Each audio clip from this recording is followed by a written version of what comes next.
Hello friends, आज मैं आपको बताने वाला हूँ कि दुबई टूरिस्ट वीज़ा किस तरह से किया जाता है, उसमें क्या क्या डॉक्यूमेंट लगता है और क्या रूल्स एंड रेगुलेशंस हैं वीज़ा के लिए। देखिए, ये मेरे पास आज एक दुबई टूरिस्ट वीज़ा किया हुआ वीज़ा कॉपी है।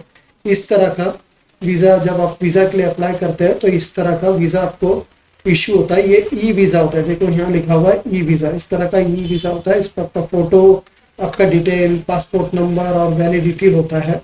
देखो, ये टूरिस्ट वीज़ा है, सिंगल लॉन्ग टर्म। ये सिंगल एंट्री है। लॉन्ग टर्म मतलब ये 3 महीने का वीज़ा है। तीन तीन महीना तक आप वहाँ रह सकते हैं। तो इस तरह का वीज़ा इशू होता है।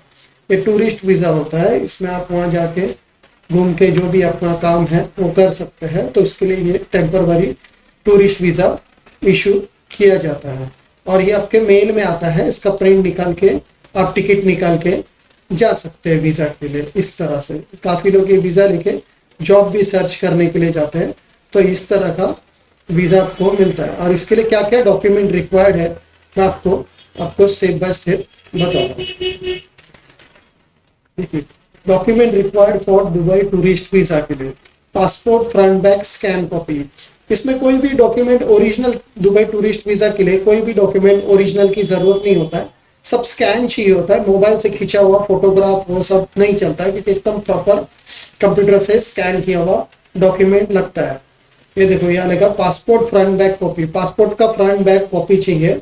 मोबाइल फोटो से खींचा हुआ, मोबाइल से काफ़ी लोग खींच के भेजते हैं, उस तरह का नहीं चलता है। Passport validity more than 6 month, कम से कम 6 महीने से ज़्यादा वैलिडिटी होगा तो ये आपको यहाँ से ट्रैवल करने देंगे।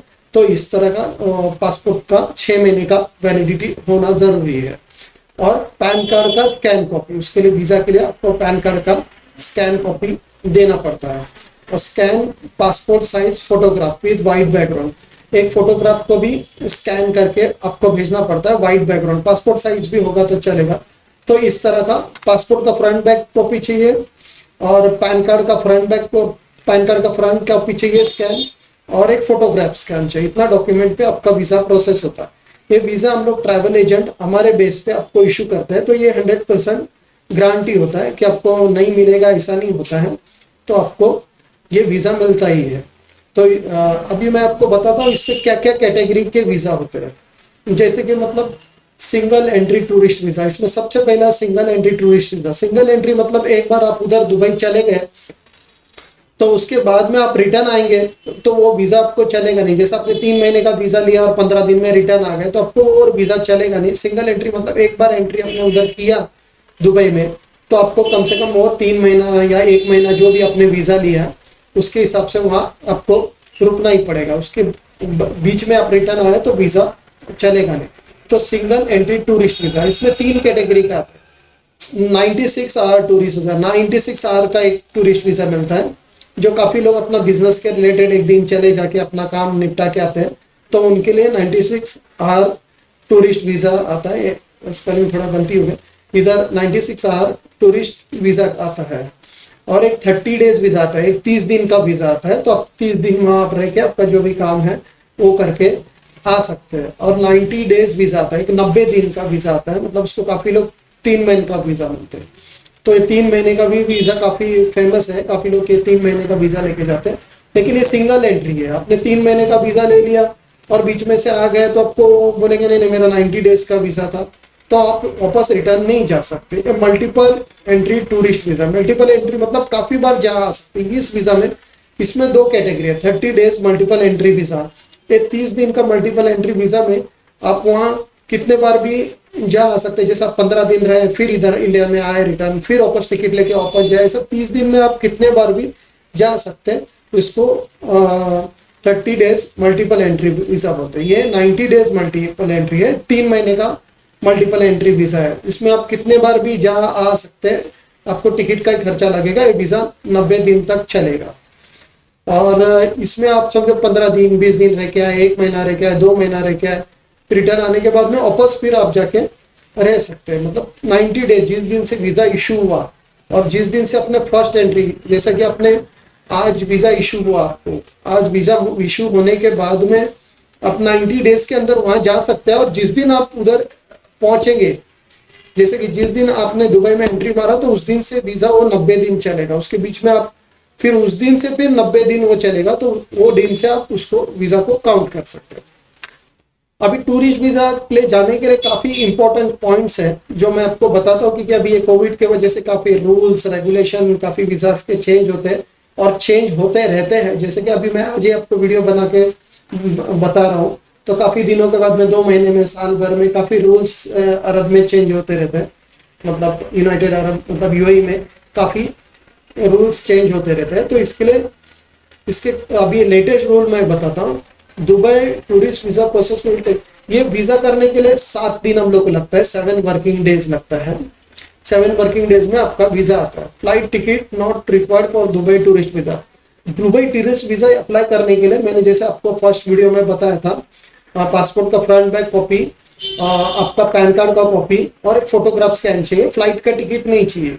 फ्लाइट का टिकट आपका वीजा होने के बाद में आपको वो भी रिटर्न टिकट लेके जाना पड़ता है। टूरिस्ट वीजा में कभी भी आपको सिंगल टिकट लेके जाएंगे तो आपको इमिग्रेशन से यहीं से रिटर्न भेज देंगे, आपको हमेशा रिटर्न टिकट लेना पड़ता है। टूरिस्ट है मतलब आप वहां गए घूमने में तो आप रिटर्न आएंगे, तो इसलिए आपको टूरिस्ट वीजा ये रिटर्न पासपोर्ट रिटर्न टिकट होना जरूरी है, तो आपको रिटर्न टिकट लेके ही जाना पड़ेगा। और ओके टू बोर्ड, आपको कभी भी टिकट लेने के बाद में उसको जिस एयरलाइन का टिकट लिया है उस एयरलाइन से आपको ओके टू बोर्ड करना पड़ेगा, नहीं तो आपको वहां आप पहुंचेंगे तो आपको एयरपोर्ट के बाहर नहीं जाने देंगे। तो इसलिए ओके टू बोर्ड, उसको ओटीपी बोलते हैं, ओके टू बोर्ड करा लेने का एयरलाइन में। ऐसे काफी फ्लाइट्स हैं एमिरेट्स के, ऐसे उसको ओके टू बोर्ड की जरूरत नहीं पड़ती है, जेट के जैसा है, तो आप एयरलाइन से चेक कर सकते हैं। तो आपको ओके टू बोर्ड भूलना नहीं है, ओके टू बोर्ड करके चले जाने का। तो जाने के बाद में तो वहां से आपको आसानी से आप बाहर निकलते हैं। अभी आजकल का लेटेस्ट रूल है 72 hours before PCR test. 72 hours पहले का पीसीआर का आपको एक टेस्ट करके साथ में टूरिस्ट वीजा के लेके जाना पड़ता है। टेक दुबई इंश्योरेंस, आप है ना कभी भी ना यहाँ का तो आपको वीजा के साथ इंश्योरेंस मिल जाता है, दुबई वीजा विद इंश्योरेंस आपको आता है, लेकिन आप है ना वहां जाने के बाद में दुबई का जो वीजा है, दुबई का इंश्योरेंस है ना वहाँ की कंपनी का, वहां का मतलब दुबई बेस का वीजा इंश्योरेंस लेंगे ना तो आपको काफी काम में आता है। उधर यहाँ से भी मिलता है, काफी एजेंट लोग इश्यू करते हैं वहां का दुबई का इंश्योरेंस। तो आप दुबई का इंश्योरेंस वहां का लेके जाएंगे तो आपको वो बहुत फायदे में लगता है। Going for job sir, do your degree certificate attestation from India. अगर आप ये 3 महीने का वीजा लेके जा रहे हैं उधर, 3 महीने का टूरिस्ट वीजा लेके जा रहे हैं और आपको आप सोच रहे हैं कि वहां जाके रिलेटिव के पास रह के फिर आप जॉब सर्च मतलब नौकरी ढूंढने का सोच रहे हैं, तो आपका डिग्री सर्टिफिकेट जो डिप्लोमा सर्टिफिकेट है ना उसको यहाँ से यूएई एम्बेसी से अटेस्टेशन करके लेके जाने का। उसके बिना वहाँ आपको जॉब नहीं मिलता है। जैसे कि आपको वहाँ जॉब मिल गया तो ये टूरिस्ट वीजा को आपको जॉब वीजा पे कन्वर्ट करना होता है, तो आपको डिग्री सर्टिफिकेट पहले से ही यहाँ से अटेस्टेशन करके लेके जाने का। तो वो अटेस्टेशन सर्विस भी हम लोग प्रोवाइड करते हैं। और अटेस्टेशन किस तरह से होता है उसका नीचे मैंने डिस्क्रिप्शन में लिंक दिया हुआ है, वहां से आप देख सकते हैं किस तरह से अटेस्टेशन होता है। Once reach Dubai airport again medical test, वहां आप जैसे दुबई में पहुंचेंगे, अभी का नया रूल के हिसाब से जैसे आप वहां पहुंचेंगे तो आपको वापस वहां से टेस्ट करेंगे कि आपको कोविड है या नहीं है। अगर ऐसे तो आप यहाँ से टेस्ट करके जाएंगे पीसीआर, तो आपका नेगेटिव आया तो वहाँ पॉजिटिव आने का चांसेस बहुत कम है। अगर बाई चांस कभी आ ही गया पॉजिटिव तो आपको उधर होटल में क्वारंटाइन करेंगे। तो आपको होटल में क्वारंटाइन करने के बाद में आपको होटल में जो भी उनका क्वारंटाइन का रूल है उसके हिसाब से आपको 10 दिन 12 दिन को रहना पड़ेगा। फिर उसके बाद में तभी फिर उस टाइम पे आपको जो दुबई का इंश्योरेंस है ना वो काम पे आता है, तो आपका सब उसमें कवर हो जाता है। तो आपको उसमें आपको कोई पैसा भरना नहीं पड़ता, इसलिए आप दुबई का इंश्योरेंस लेके जाएंगे तो काफी बार अच्छा होता है। या फिर आप वहाँ नहीं भी होगा आपको कोविड, आप वहाँ घूमे फिरे और वहां से आपको कभी कोविड लग गया बाई चांस कभी और आपको वहाँ एडमिट होना पड़ा तो काफी खर्चा उधर होता है। तो उस खर्चे से बचने के लिए हम लोग बोलते हैं कि ये इंश्योरेंस आप वहां जाके ले लीजिए या फिर यहाँ कोई एजेंट इशू करता है तो उससे लेके जाएंगे, तो वो आपको बहुत फायदेमंद गिरता है। नॉट रिक्वायर्ड ईसीआर पासपोर्ट करके, देखो आपका ये टूरिस्ट वीजा है, टूरिस्ट वीजा पे इमिग्रेशन चेक रिक्वायर्ड होता है ना, इमिग्रेशन का जरूरत नहीं पड़ता है टूरिस्ट वीजा पे। अगर आपको जॉब वीजा होगा तो इमिग्रेशन का जरूरत होता है। तो ये टूरिस्ट वीजा पे आपका पासपोर्ट पे इमिग्रेशन नहीं होगा तो अभी आप जा सकते हैं, तो आपको कोई यहाँ से एयरपोर्ट से इमिग्रेशन ऑफिस से रुकाएगा नहीं, तो आप उसमें डरने की जरूरत नहीं है। तो काफी ये क्वेश्चन लोग पूछते हैं, अरे मेरा इमिग्रेशन चेक रिक्वायर्ड पासपोर्ट है तो मैं कैसे जाऊँ दुबई टूरिस्ट वीजा पे? टूरिस्ट वीजा के लिए नहीं लगता है, कोई भी कंट्री में जॉब को जाने के लिए गल्फ कंट्री में आपको इमिग्रेशन चेक नॉट रिक्वायर्ड करके होना जरूरी है। और ये हम लोग ये वीजा सर्विस प्रोवाइड करते हैं, वो भी हम लोग सिर्फ महाराष्ट्र इशूड पासपोर्ट होगा तो ये वीजा हम लोग सर्विस प्रोवाइड करते हैं। तो आपको अगर वीजा करना हो तो मेरा स्क्रीन पे नंबर दिया हुआ है, उस पर आप कॉल या व्हाट्सअप कर सकते हैं, तो मैं आपको वीजा का प्रोसेस और चार्जेस पूरा बता दूंगा। अगर ये मेरा वीडियो आपको पसंद आया तो प्लीज इसको लाइक और सब्सक्राइब कीजिए, जिसकी वजह से हमेशा हम लोग Kuwait visa, Saudi visa, attach nation, travel related जो भी आपको अपडेट है वो टाइम बाय टाइम मिलते रहेगा, तो उसका आपको हेल्प होते रहेगा। फिर लास्ट में आपको इस तरह का वीजा इशू हो जाएगा। ये वीजा इशू होने के बाद में ये वीजा, पासपोर्ट और टिकट लेके आप जा सकते हैं। अगर आपको ये वीडियो पसंद आया तो प्लीज इसको लाइक और सब्सक्राइब करना भूलिए नहीं। Thank you.